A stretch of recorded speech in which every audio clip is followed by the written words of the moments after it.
Aujourd'hui, on va faire le plein d'adrénaline avec un saut pendulaire dans une ravine. On descend dans cette végétation aride qui surplombe une vue splendide sur l'océan.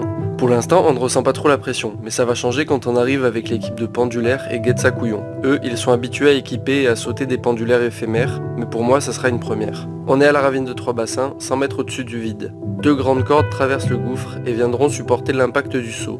Antoine, c'était celui qui avait le plus d'appréhension, mais au final, avec un petit discours de motivation, il trouve la force de se jeter.